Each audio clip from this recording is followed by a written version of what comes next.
welcome to Tub Talks with Damon. My special guest today in the tub is Craig Cullinane. Hello, everybody. Hi. Welcome to the tub. Why, thank you. It's so wonderful to be here.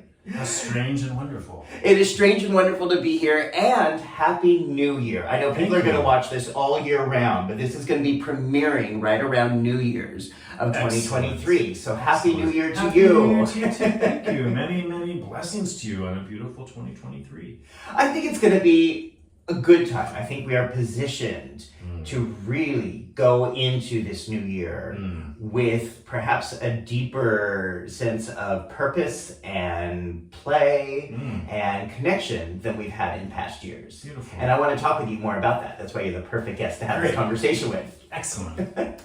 Before we get to that, Craig, I want to ask you, what do you like most about your body? Boy, that's a good question. I love how strong my body is. Yeah. My body's very strong, and it's also very flexible. So it's both strong and flexible. My father was a great athlete, and I was kind of shut down around athletics as a kid, you know what I mean? I was like kind of put in sports in ways I didn't feel comfortable and I didn't want to, and so I didn't blossom in that way. But in my 20s, I found tennis, and I became this like super obsessed tennis player. And I discovered about myself that I'm an athlete. Like, I'm strong, I'm fast, and I like the kind of strength and responsiveness of my body. That's something that I really like. Yeah, and in some ways, there's been parts of my body specifically that I really love, and I like my legs, I like my ass, I like my cock, I like my whatever. I love hearing that. Yeah. And then there's parts of my body that I've struggled with, like all people, right? And then we always have to have an and then. Isn't that interesting? And then. So every person I interview has an and then. Absolutely. Whereas Pee Wee Herman once said, everybody I know has a big butt. What's your big butt? Because every time I ask a gay person what they like about their body, they always have a butt. Yeah. I mean, sometimes they say they love their butt, but there's such a qualifier that comes along with that that I've noticed doing these interviews. Yeah. And also just have noticed in the 26 years of doing work as a mental health therapist in the gay community. Yeah. So I couldn't wait for you to be here. I'm so excited for you to be here because your work in our community and the work of Body Electric offers an off-ramp to the shaming and the blaming and the criticizing that gay men tend to do to themselves. What I've noticed is, working in mental health for 26 years, there's so many wonderful things that have changed in the world. When I started doing this work, we did not have HIV treatment. We did not have PrEP. So in the last 26 years, we've had really, really successful HIV treatment meds that have saved lives. We've had PrEP come out. Yes. We've had marriage equality come out. We've had Will and Grace. Incredible. We've had Pete Buttigieg. We've had Little Nas X.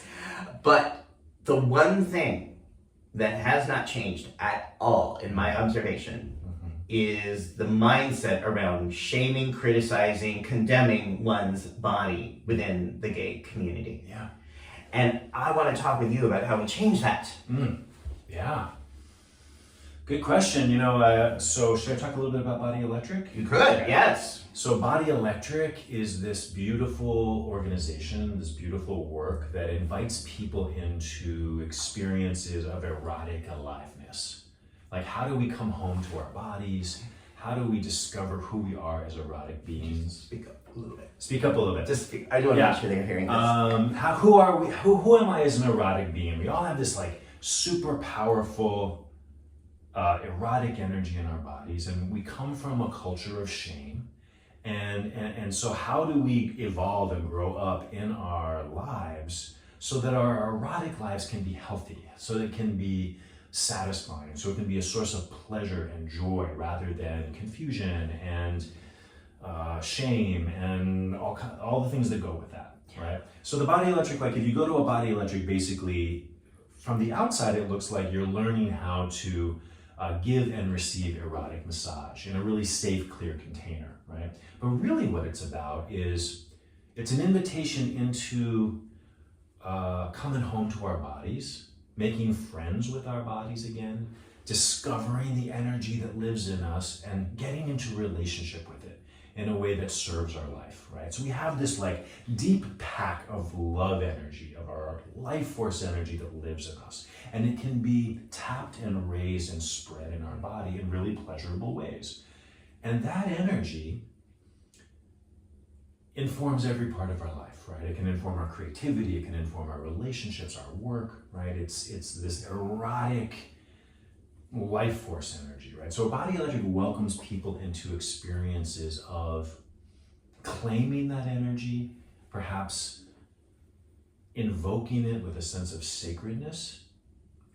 And one of the things it does, I think, in my experience personally, and I know a lot of people who've gone through Body Electric, and I'm a teacher for the school, is it really shows and helps heal shame. So we live in these bodies that were programmed from culture and from family that, and we somehow emerge, especially as gay men, to be ashamed of our body or aspects of our body. And like, you know, there are people out there who don't feel that way. And I just want to name that, which is, I think, so rare. And if I ever come across someone who's like, yeah, I kind of just love my body, I feel I'm like really happy for them, you know, but I think most of us, including myself, have walked around with this cruel prison of story about how my body looks, how it, you know, how other people experience it. And so what I've learned is that there's ways to deal with that, right? So I teach a class for Body Electric called Healing Body Shame for LGBTQ Men. It's online, and I do it with this wonderful teacher named Mark Fleming, who is an amazing guy out in Seattle. And we welcome people, LGBTQ men particularly, into a process of, first of all, naming the shame. How does the shame work in my life? What stories does it tell about my body? And then what's the impact of that? So the first part is really just awareness and getting really curious. How does shame work in my body and in my life? Because in my experience, when you start shining the light of consciousness on these dark shadows of shame, right there, something begins to change. Right there, some things move or get lifted, right? Just the consciousness, just the acknowledgement of it. And then we do all kinds of things, like, you know, something that I'm a real fan of is I love to, and I welcome people into this too in my coaching or whatever, I call them touch affirmations.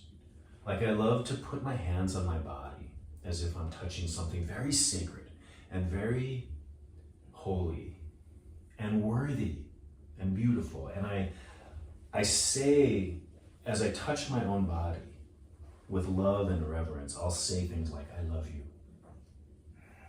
and thank you, and you're good, and you're beautiful, and you're worthy, you know. And I imagine these thoughts and these new stories sinking into my skin, reprogramming all of the unconscious messages that I got that I was not worthy or my body wasn't good enough, right? So that's one thing that I love to personally do. You know, I think it's a lifelong journey. And, you know, we talk a lot in the class about how some people really live their lives with chronic shame, like chronically ashamed of the body, versus having moments of shame, right? And those are different in some ways, right?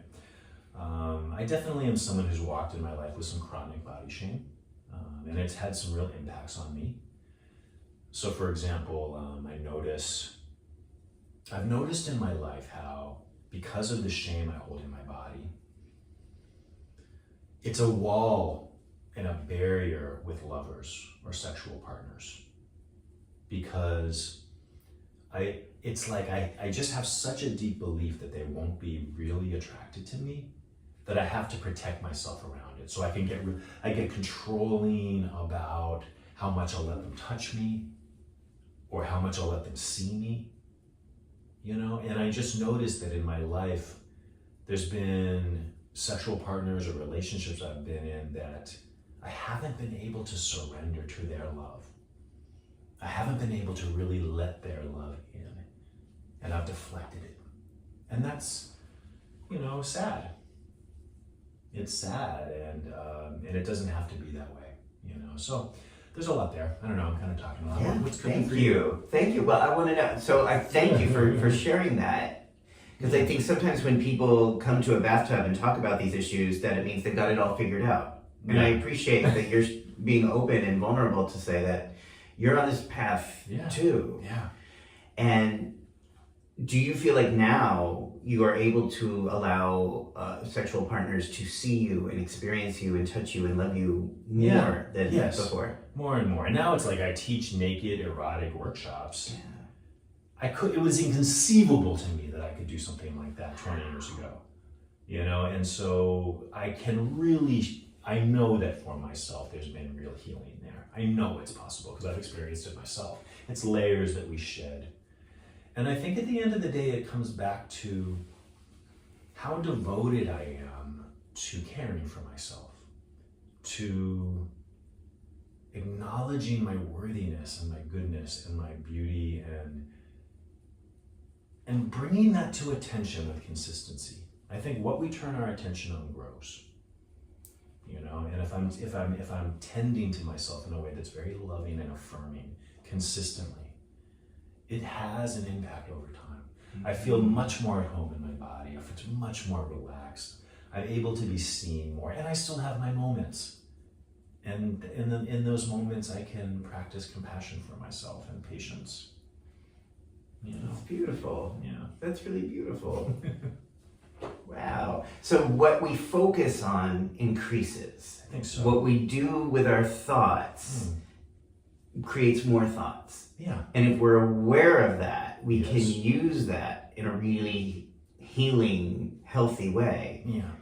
I have found if we're not aware of that, our mind is still going to do it. Yes, we're still going to increase what we think about. But if you're not being mindful about that, then your mind is going to increase those critical, cruel thoughts. Yes. We have these unconscious programs that are running that we're feeding with energy. Right.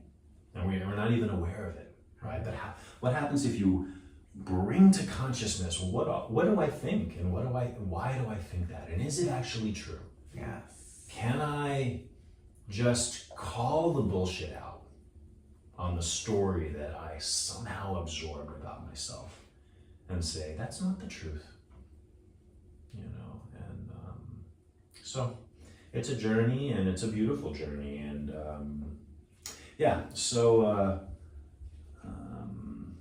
I remember in Body Electric one time, there was this workshop we did, and we were with this small group. And not to give trade secrets, but there was this activity where I was with this small group and we had to one at a time stand up, take our clothes off, and talk to this group of people about our bodies. What do I like about my body? What I hate about my body?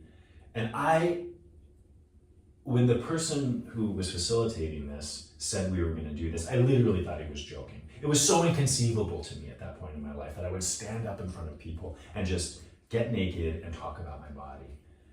And then when I realized that he was serious, I just yelled at him. I was like, what are you even fucking talking about? I was like, no way, right? It was so impossible. And I did it. And it was a ring of fire. And I watched other people do it. And I felt incredibly uncomfortable. And I felt liberated. And so it's these opportunities to put myself in places where I stretch to help shed that which no longer serves. That's the game. So. Beautiful. And I think in this new year, what if we took this opportunity to say, what if I used my thoughts just a little bit, even 5% more, in favor of spreading energy of love for this body? Yes. Because, the one thing we know, this is the only body we get, at least in this round. That's right. And why not make peace with that? Why not bring love to that? Yeah. Who am I if I walk in the world with peace with my body? Who am I if I walk in the world befriending my body? Yeah. What becomes available to me in terms of connection and relationships and just joy? Yeah. Pleasure. A great tantric principle. Pleasure is healing. Let's talk more about that. Yeah. Talk about pleasure is healing. So we are in these bodies. I like to say, we are right now hurtling through space on a planet, everyone, and we have found ourselves in bodies. And it's very rare. It's very precious and rare that we are here in these bodies, hurtling through space on a planet. And these bodies give us so much pleasure, and we live in them. And one thing that I notice about Body Electric that I love is that we invite people to just get curious about how their body can give them pleasure. And it's like most people don't even know, oh my God, I really love touching myself here under my knee or something. So it's like, get curious about all the pleasure. Because the pleasure energy is healing. When we raise it and spread it through our body, things like old traumas and old wounding can heal or fall away. We activate joy. We make more powerful our intentions. It's a way to welcome and activate the birthright of pleasure and our own energy in service to our lives. You know, I don't know about you, but I want to be walking in this world with aliveness and joy if possible. Yeah. You know, and my body is this great receiver and temple of that experience. So like, make friends with it. Wow. Yeah. And how old are you now? 52. And when did you start to get an understanding of these ideas and really start to experience these ideas? Probably when I took my first Body Electric workshop in 2003 at Easton Mountain in upstate New York. I took that workshop, and it was a hugely powerful experience for me. In many ways, life-changing. Wow. And I've heard, and so you took the Body Electric workshop just this last Yes, I did. May, and I'm curious what your experience was. So, thank you. So I had heard a lot about Body Electric before. I'm from San Francisco and New York, and had heard this thrown around quite a bit, but I didn't really know what this was about. And finally took the course back in May of 2022. And boy, am I glad I did. Because I have never, it really, the ideas spoke to me, but the experience was something that was unlike anything that I have had before. And I consider myself to be, you know, someone who knows a lot about health and self-help and healthy sexuality. Yeah. That experience of healing through pleasure is so foreign to puritanical American culture and so different from the experience I have. I would say that I'm a very sex-positive person. And so much of what I teach about with HIV prevention and so much of the sexuality I talk about is often still very confined to a framework of risk, disease, death, avoiding harm. Deep topics. It's still very much framed in the realm of something wrong.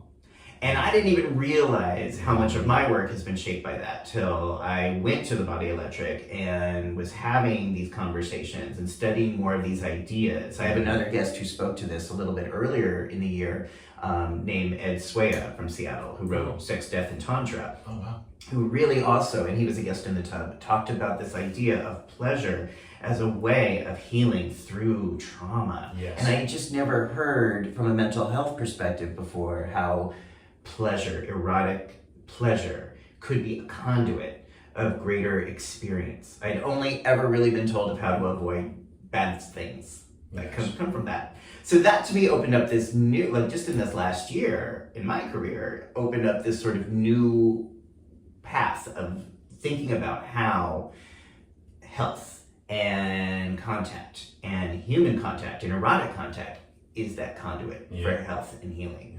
And from believe me, we're starting in this new year, and all of us, whether we had trauma before 2020, everybody on the planet has trauma right now. And a lot of us had a lot of it before that. So this is really, I think, a moment in time in our history where we have an opportunity and a necessity to say, we must do something with this energy in our bodies. We must work through this or get through this somehow. And I think I totally agree, and I think there's this it's like a remembering is happening, where people are beginning to remember or get that we must descend from the mind into the body. Mm-hmm. I think in the last, 50 years of psychotherapy and analysis and mental health, it's been so focused on the mind. And I think that in some ways that's great, and in some ways it's very limiting. And the question is like, what happens when I descend into my heart, into my guts, into my genitals, into my ass? the human animal knows things in many ways, intellectually, intuitively, through our instincts and our guts. Who am I if I activate and I welcome the descent? I heard, the longest journey any of us will ever take are the 8 inches from our heads to our hearts. Mm-hmm. And who am I if I live my life connected to my life force, my erotic energy, my belly and my guts, my heart? There's a lot of healing that happens there. And I think that when we stay up in our mind, which in our culture I think we are supported to do. We are subventilators in terms of breathing, and we stay up here. And we are constantly barraged with distraction. I think the new frontier is the simplicity of coming home to our bodies and learning how to stay with my feelings in my body, my emotional feelings. How do I befriend and learn to stay with what is alive for me instead of jumping up into the head or getting distracted and checking out, which we all do? I think the new frontier is the simplicity of befriending and coming home to our bodies and learning to stay there. How do I walk in the world from that place? That's exciting. Yeah. And that's the entry point for, I think, healing, another great tantric principle, as within, so without. We look at the world that we share, and it's a reflection of what's going on inside of all of us. Yeah. How we're conflicted, how we live with shame, how we have aggression, and all of these things that aren't held with skill and wisdom. And that influences our communities and our life. So it's like, if I can come home to my body, if I can befriend it, if I can let go of shame, if I can get support around just living my life with wisdom and skill, and if we can do that together, how will that influence the world we share? That's what I'm curious about. I want that. I want to know that too. I want to know that too. And again, it gets like, our thoughts do create. Our thoughts create our lives, but our thoughts create experience for the people around us as well. And if we're intentional about that, what we can do, or what we have the potential to do, is enter in spaces together and co-create a space that is conducive to healing and loving. And I'm not talking about holding hands and singing Kumbaya and everybody gets along. I think people misunderstand. That's fun too. Those are fun, but I'm just talking about engaging in the world and engaging with people in the world in a way that is fundamentally respectful and kind and loving and sometimes playful. Yes. And what a different world it is when we bring that from within and take it without. Yeah. And that is what I think we really have an opportunity to do. I think perhaps one of the upsides of some of the devastation of the last few years is that maybe people are more open now to some of these ideas than they would have been a few years ago. I think sometimes it's when we're really, at the brink of existential crises that we realize, I got to do this a different way. A lot of the Course in Miracles was developed at a time when a couple of people at Columbia University were like, we have got to find a better way to do what we're doing, because what we're doing ain't working. And they were just in this constant state of misery and suffering. And they're like, we have got to find a better way to do this. Yeah, I love that. I love, some books that really inspire me. I love Marianne Williamson's book, A Return to Love. She writes about the Course quite a bit. I love the principles of that, because it's really just like awaken to the truth of love. Yeah. I also love Byron Katie's book, Loving What Is. That is one of my go-tos. Because is that true? Is it really true? Yeah, it gives you a simple framework to investigate the thoughts that cause the most suffering, and giving a tool to unravel them. Because it's not about getting somewhere. It's about remembering that it's all here. Our love is true. It's in us. And the confusion comes when we have all of these ways that love is blocked, with thoughts and beliefs and stories and trauma that cover and shroud it. So if we can peel it away, let fall away these assumptions and thoughts about ourselves and each other, that light naturally wants to shine. Mm-hmm. Right? It's not I need to get somewhere. It's the somewhere to get is the love inside ourselves. To come home to it. Mm-hmm. That's who we naturally are. Yeah. You know? I tell my clients, it's like, no one is born into this world looking in the mirror saying, I look fat today. No one is. We had to learn that. We had to learn how to be critical. We had to learn how to be shameful. And the good news is that if we learned it, that means all we have to do is remove it. We don't have to learn how to love ourselves. We just have to remove the crap that gets in the way. We need to remember knowing what you're saying. Remember the truth and let go of what is not true. Yeah. And it's not simple, not easy. Definitely not. You know, especially when it feels like a lot of our traditions in our communities and our cultures and wisdom systems have fallen away. Yeah. You know, initiatory experiences, you know, ways that wisdom has been transmitted over, you know, lifetimes of people, in some ways is kind of not present so much anymore. And it's you know, anyway, so. Yeah. And there's also a side to this. I love what we're talking about because it very much is the intersection, I think, of mental health, spiritual health, sexual health. Yeah. And that's a beautiful place. That is a wonderful place to heal. There's also a component to this that for me is very, very political. Yes. Because this, I learned from in the 80s about feminism and about what feminism seeks to do, which in many ways is about challenging the status quo, challenging the norms. Yeah. And that the idea of fearing fat that is so deeply ingrained into women from the day they're born is not only unhealthy, but it's also intentionally used to oppress. Yeah.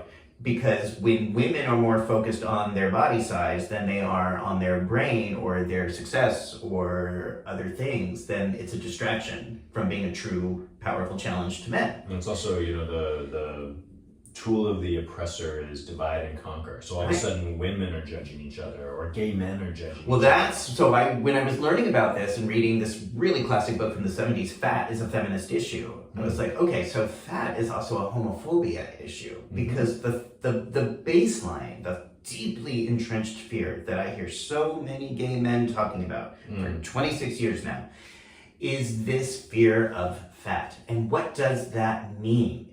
You know, what does it mean to literally take up space? What does that mean to literally be here in this world, to be an energy and a body that takes space? How shamed we are for that.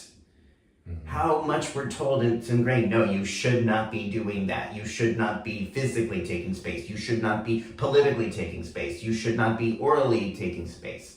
Well, it's also like the eye of the oppressor, like like women or even gay men, and these I don't mean to, you know, generalize, but that we're supposed to be pleasing to the eye of the oppressor.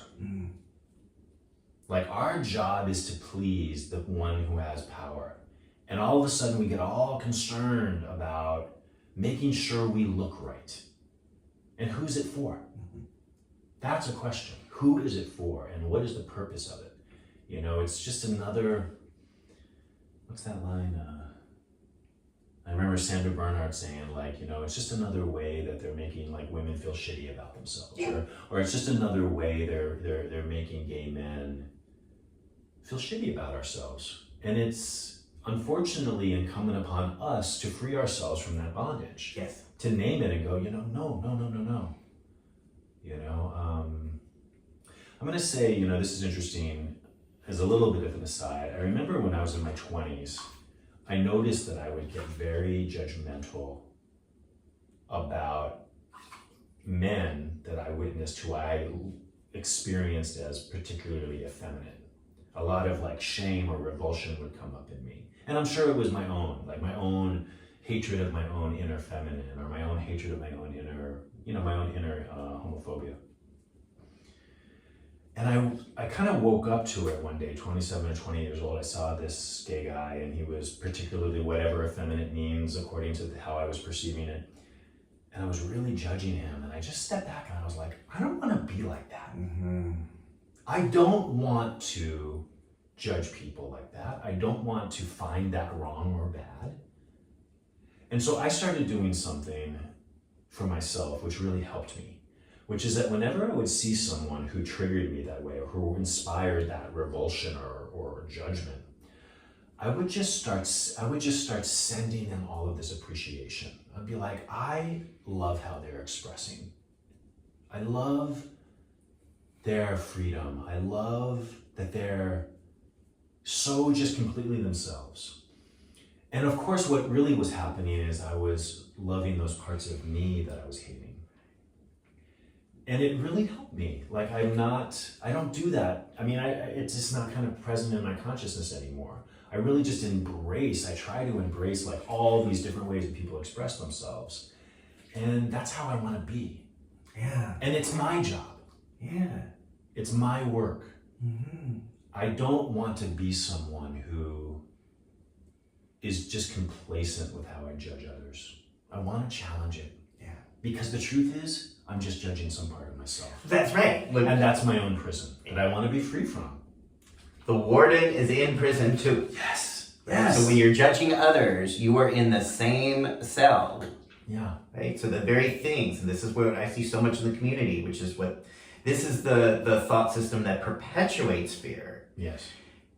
I don't like what someone looks like. I'm going to judge them. And by doing so, not only am I sending bad energy their way, but I'm increasing that judgmental negative energy in myself. Like it's not okay for me to look this way. It's not okay for me to gain weight. It's not okay for me to look a certain way because it's not okay for them to look a certain way. Mm-hmm. And then when we activate that and we act on that, whether it's in person or on social media or on a dating app, it just increases that energy to a place that is increasing criticism and contempt all around. Yes. And so where we can all be active agents of change in this new year and beyond is exactly what you're saying. It's like, let's stop. Let's challenge that first. Put the pause button on the big judgmental stuff. Right. Just witness it all. And it's not like we can't stop judging. I want to be clear on this. Yeah. It's like, Byron Katie says, it's like, try to stop judging. It's like, no, you're not going to stop judging. It's stopping to believe wholeheartedly in the judgment. It's saying, all right, even though I'm judging, is this true? Is this absolutely true? Yeah. How do I feel when I'm thinking this judgmental thought? From an internal family systems perspective, that we have all of these different parts of ourselves, all these different voices, right? Who is that inner judge that's a part of me? And what is it trying to do? Because it thinks it's trying to take care of me. It thinks it's trying to protect me. It's a defense mechanism that's been developed, and it's trying to be of service to my life. It just isn't being of service to my life. It thinks it is. Yeah. And so it's kind of like, oh wow, that judgmental part of me, can I get in relationship with that part of me? Can I have some compassion and soften up towards it? And listen to it. What is it trying to do to serve my life? That's an interesting question, right? What is the judgment trying to do? What's the judgment trying to do? I mean, it's like it ends up often sabotaging, but it's trying to care for me, even though it's not doing it skillfully. Yeah. Right, okay, right. So it's trying to create and sustain an illusion, like I will be safe, I will be special, I will be lovable, as long as I can put other people down and identify myself as separate and superior. And that's the very mechanism of white supremacy as well. Yes, and capitalism. Yeah. Absolutely. I'm reading this book by Osho right now on Tantra.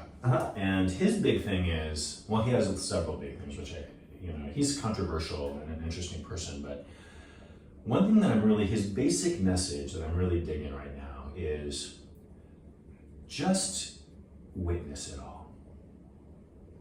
Cultivate the witness. Step back and just notice, gosh, I'm being judgmental. Or boy, I'm really telling a story about myself, about my body. Mm-hmm. Or boy, my anger is really up for me and I'm expressing it unskillfully. Not good or bad, not right or wrong, like totally neutral. Just what's happening here? Can I get curious and witness? And that separation that can happen between the part of me that witnesses and the part of me that's acting, there's something so useful there, right? Because then we get to go, oh, like, why am I doing that? What's the story that's motivating it? You know? Oh, I believe I have this story that I'm not worthy or I'm not lovable. And that's a deep human myth, right? And if I believe I'm not lovable, I'm not worthy of love, how does that thought inspire my actions and my connections and how I treat myself and others? Right? But if I can investigate that thought, oh wow, I have a thought, I'm not worthy of love. Is it true? If I could no longer believe that thought, who would I be? There's such liberation in that, you know? Yeah. And he says something else too, Osho, that I like, which is like, he talks about, we're all so busy. We're doing all the time, right? And he talks about, what would it be like if instead of just being like a compulsive doer, if I was a celebrator? If I just celebrated whatever's happening right now. I'm in a bathtub with you. Wow, it's crazy. We're on a planet right now hurtling through space. I'm in a body. I read this article that life in the universe is as rare as 2 grains of sand in the Gobi Desert. It's crazy that this is even happening, everyone. You know what I mean? It's just so precious and so rare that it's like, can I just celebrate the isness, the very beingness of this reality? Sometimes I get kind of in my head and I'm like, doesn't it make more sense that just nothing would exist than all of this? And there's so much beauty still. You know, it's like, I love that poem, The Desiderata.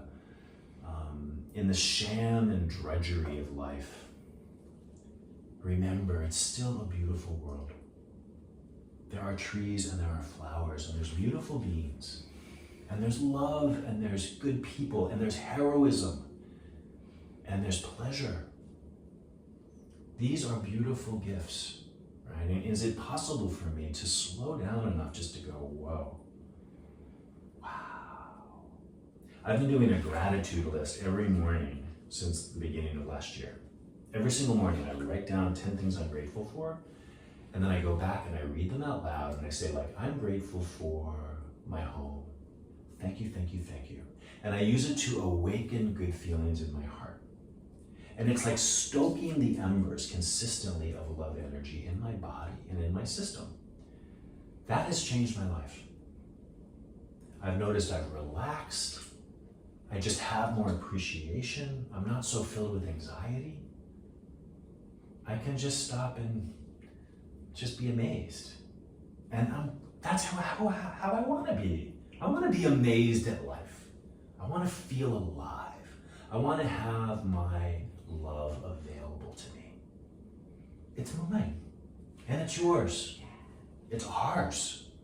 Let's have our love be available. That's beautiful. That is so beautiful. I'm just taking it in. That's so beautiful. Yeah. In your life, do you currently do consulting or coaching? Yes. So you are doing that. I'm a coach. Yeah. I consider myself a somatic coach. Okay. What is it? Meaning I welcome clients into an experience of getting in touch with their bodies through breath work, through different techniques, activating their heart space, activating their erotic energy sometimes, their life force, and getting into relationship with it. As you know, because when we do that, we have all of a sudden access to power, the most creative, powerful force in the universe.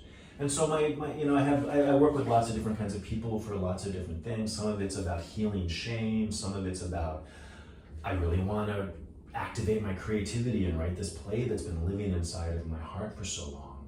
I'm doing a group coaching experience with 6 men starting in late January, where you come in with one goal, and it's 10 weeks long, and we're in a group of 7 of us, and you get the support you need to just manifest and really give attention. Because what we turn our attention on grows. So I work with people one-on-one.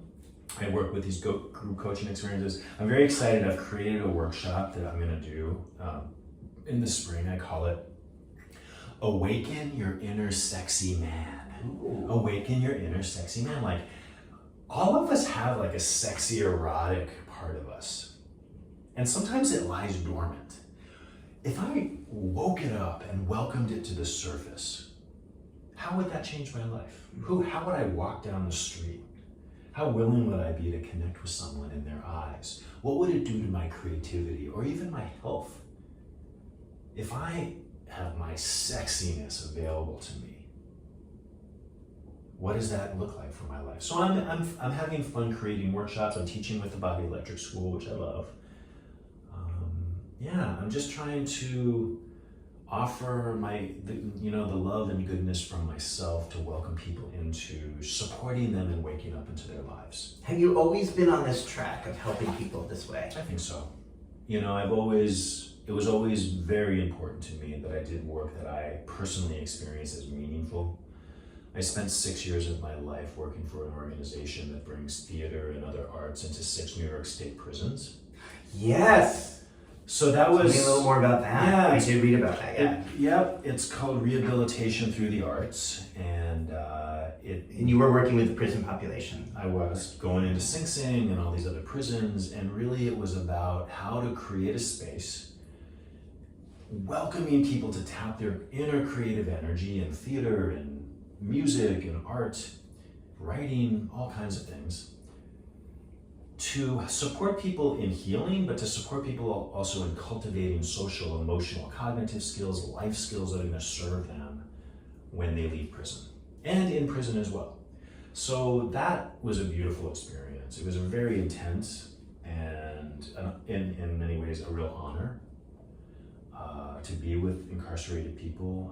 What was their reaction to you being there and trying to stimulate this part of their mind and their soul? Deeply grateful. And let me tell you, there are true masters living inside the walls. Mm-hmm. There's every kind of person. I think that most of the people, they would have to choose into being a part of this experience. Mm-hmm. And it was something that spoke to them, so they came. And they took care of it with great preciousness because they knew it was rare. And it offered them community, it offered them hope, it offered them ways to develop themselves in ways they found meaningful and fun and playful. We created a little space of love inside a very complicated system that is, I believe, a projection of group mind around fear that we all are a part of. We're all responsible in some ways to that, in kind of this collective, unconscious, energetic way. So it was a beautiful thing, and meanwhile, I would go and I would teach these body electric workshops, and then one day I was like, it's really in some ways very different, but in some ways the same, because it's really about creating this very beautiful, safe space within which people wake up and grow to some kind of process. That being arts, this being eros, and the erotic, and I was like, it's really the same thing. Anyway, and obviously very different. We didn't do any, although I did do breath work inside the walls, and they loved it. Mm-hmm. Meditation and breath work, they dug it. They're so hungry for ways to care for themselves and be on their own journey of healing and actualization. Wow. Yeah. Amazing. Yeah. So now today, people want to work with you, yes, and they want to get more of these insights and tools, yes, and experiences. Yes. There's a few ways people can do that. Yes, they can go to Body Electric and check out Body Electric, www.bodyelectric.org. So it's right underneath the link, bodyelectric.org. And there's a lot coming up in 2023. I see there's a lot of workshops for people of all genders, all sexual orientations, everybody, all bodies. Yeah. Body Electric's a great way. I'm doing this group coaching thing. My name's Craig Cullinane. You can just look me up on, you can do a Google search, and actually it's craigcullinane.com. find me on Facebook.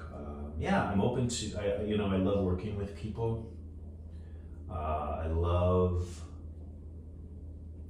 just love supporting people in waking up in ways that they find pleasurable and meaningful for themselves.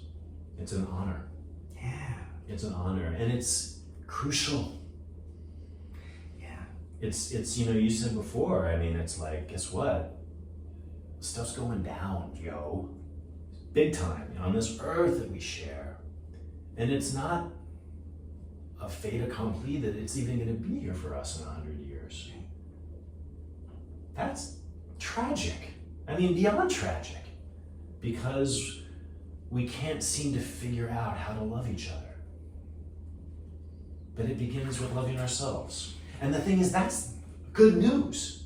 Because I can't figure out how to love everyone sometimes. But I can work with myself. Mm-hmm. I can figure out, how do I love myself? And as within, so without. That's what I can be responsible for. I can take on remembering the truth of my goodness, remembering the truth of my worthiness, and being in the world from that place. That emanates out into relationships and families and communities and countries in ways we can't even know. It seems overwhelming, but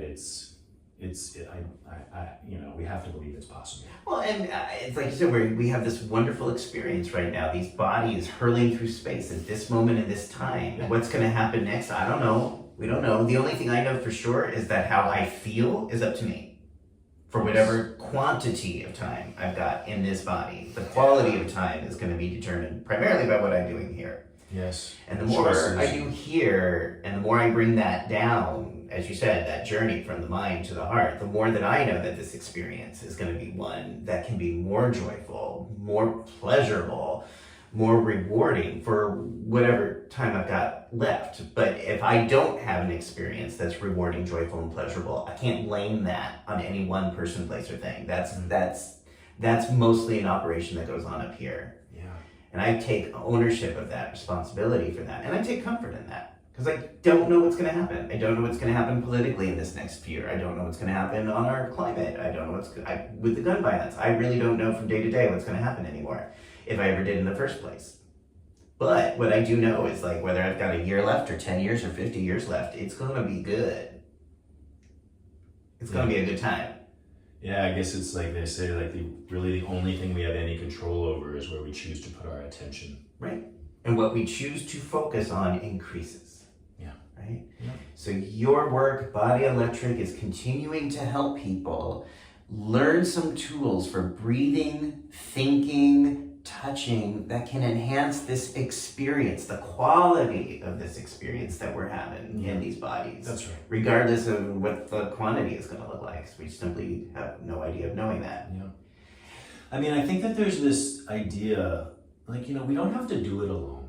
Mm-hmm. Body Electric, other kinds of things, there are resources out there that can support people in, because I can be that way. I can get really self-reliant, or because of my programming as a man, or in capitalism or something like that. It's like this story I have that I need to be the one who figures it out. And that help is not available for me. Mm-hmm. It's not true. It's not. Yeah. It's a lie.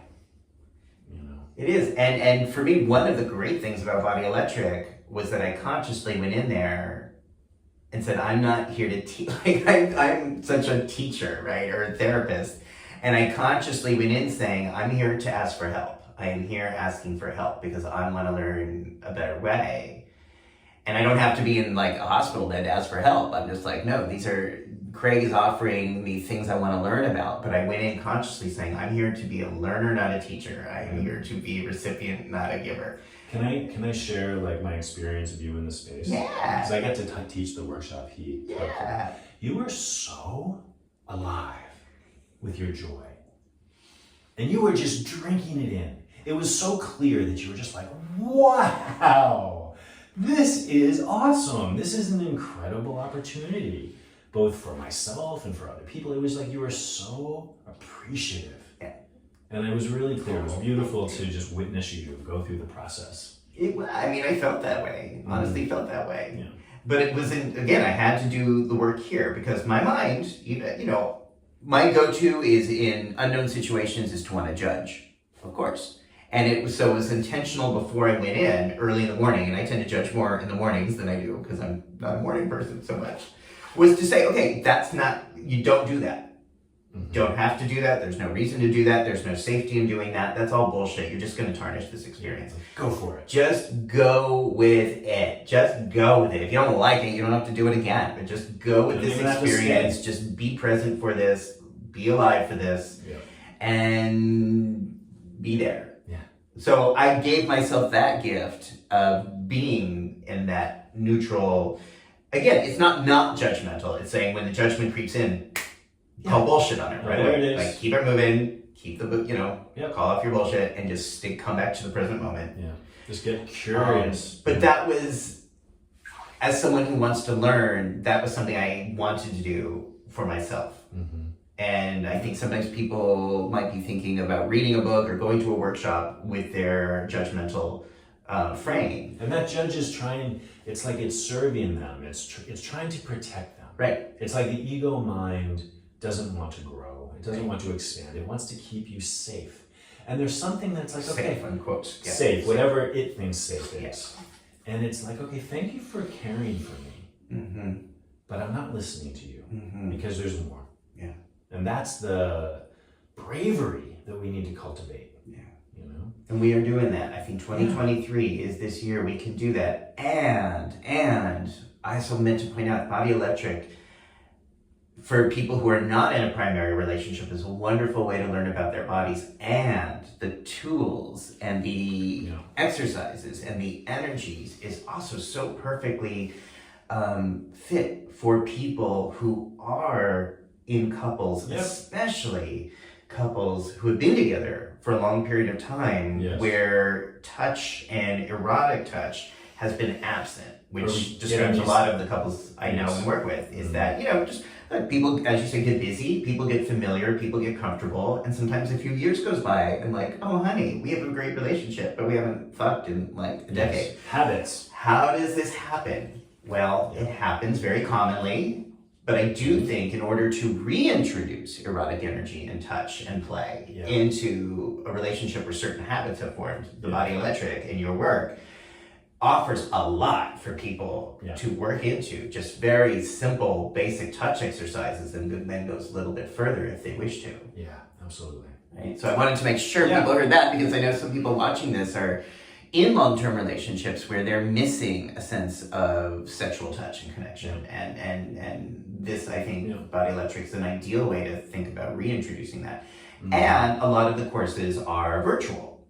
Yep. So, although I do think in person is really, really great in many, many ways, but for people who may not be able to, or may not be able to travel, or want to just kind of dip their toe in without going into a full weekend. Without dipping anything else. Yeah. I mean, we don't dip that. I know there's no tip. We touch with hands in the workshop. But, there's we're doing this wonderful teacher named John Ballou, who's actually the longest serving Body Electric teacher, is teaching a couples weekend at Valentine's Day. Valentine's weekend. It's 4 sessions from a Friday to a Sunday, 4 2-hour sessions where couples, any kind of couple, come and use it as an opportunity to reconnect and, look at their habits and shake stuff up and learn some tools about how do I pleasure you and how do I pleasure, what does pleasure feel like to me? Just a way to reconnect with your beloved. Yeah. It's wonderful Valentine's. Is that virtual?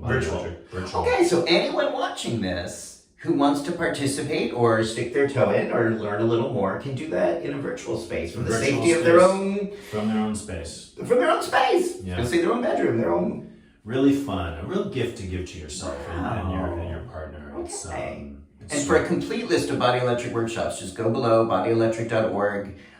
There's a lot that's being offered in 2023. And I think when we do this and we put our energies together and our minds together and our hearts together, this world can be such a beautiful place. And I'm so grateful you are part of that. Thank you. Doing this. Thank you so much. And you too. All your beautiful work. Thanks. You're so committed to people's health and care. And you spend your time offering your love with education and inviting people into knowledge. Thank you for doing that. Really. It's literally my pleasure. Yeah, thank you for doing that. And as they say in the movie Brazil, we're all in this together, kid. That's right. Great movie, check it out. Do you know that movie film? Yes. Yeah, you were in LA in the 80s. So that was a little film that was very big in the 80s, but it's like that idea. We're all in this together. Again? Terry Gilliam. Terry Gilliam, right. And it's such a brilliant film. Yes. It holds up 35 years. The themes hold up so well. It's almost like he was telling the future. But it's a science fiction film, but it's also very funny, but it's also very scary. But just in the middle of terror and trauma and chaos, Robert De Niro's like, we're all in this together, kid. Yes. And that shaped my little... That I love it. That and Bo Brady. Sex and Law, Days of Our Lives. Shaped my forming mind in many ways. Craig, thank you so much. Thank you so much. I so appreciate your time coming into the bathtub, and let's just keep these conversations going in the tub, in your own living rooms, in your own bathtubs, in your New Year's celebrations, your Valentine's celebrations, all year round. How we continue to introduce these ideas of energy and touch and healing that we so need in our families and communities for the years to come. I think we can do this. I really do. Definitely. Yes. Get curious about how to love yourself. Yeah, curious. I love that. Get curious. Get curious. How to connect with your love. Yeah. Beautiful. Thank you. So much. Thanks, everybody. Thanks, everybody.